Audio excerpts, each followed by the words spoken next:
বাংলাদেশ মৎস্যজীবী দলের নেতাকর্মীরা এরা বাংলাদেশ জাতীয়তাবাদী। আপনারা সকলেই জানেন যে নয়াপল্টনে কেন্দ্রীয় কার্যালয় এরা কিছুদিন পর পর এখানে আসা যাওয়া করে এবং নেতাকর্মীরা সব এক হয়ে ছবি তুলে এবং কিছু ডকুমেন্ট রাখে যে তারা পার্টি অফিসে নিয়মিত আসা যাওয়া করে এবং দলের জন্য কাজ করে।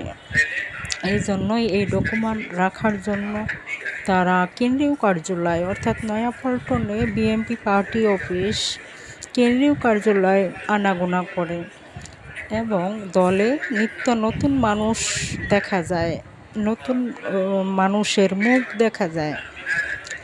বাংলাদেশ মৎস্যজীবী দল, আপনারা দেখছেন যে মৎস্যজীবী দল এরা সবাই তিনতলায়, কেন্দ্রীয় কার্যালয়ের তিনতলায় এসে সবাই মিলে ভিডিও করে এবং অনেকে আবার অন্য দলের তারা এই দলের ভিতরে ঢুকে পড়ে, তর্ক বিতর্ক করতে আসে। আপনারা দেখতে আছেন সবাই চায় যে এক হয়ে, মানে যে যে পদেই থাকুক না কেন, যে সংগঠনেই থাকুক না কেন, সবাই মনে করে যে আমরা এক।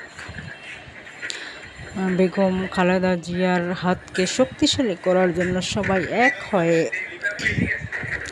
হাতে হাত মিলিয়ে, কাঁধে কাঁধ মিলিয়ে এরা দলের জন্য কাজ করবে। এরা সবাই এই জন্য মানে বিভিন্ন সংগঠন যেমন মৎস্যজীবী দল, তারপরে যুব দল, শ্রমিক দল, কৃষক দল, সবাই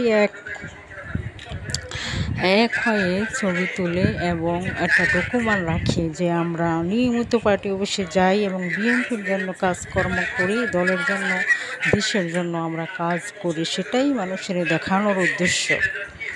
আপনারা দেখলে বুঝতে পারবেন যে আজকের ভিডিও। আমি সাংবাদিক জবা, আমি কেন্দ্রীয় কার্যালয় পার্টি অফিস নয়াপল্টনে বিএনপির এখানে গেছিলাম এবং এরা বলছে আমাদের ছবিগুলো, ভিডিওগুলো সুন্দরভাবে করে।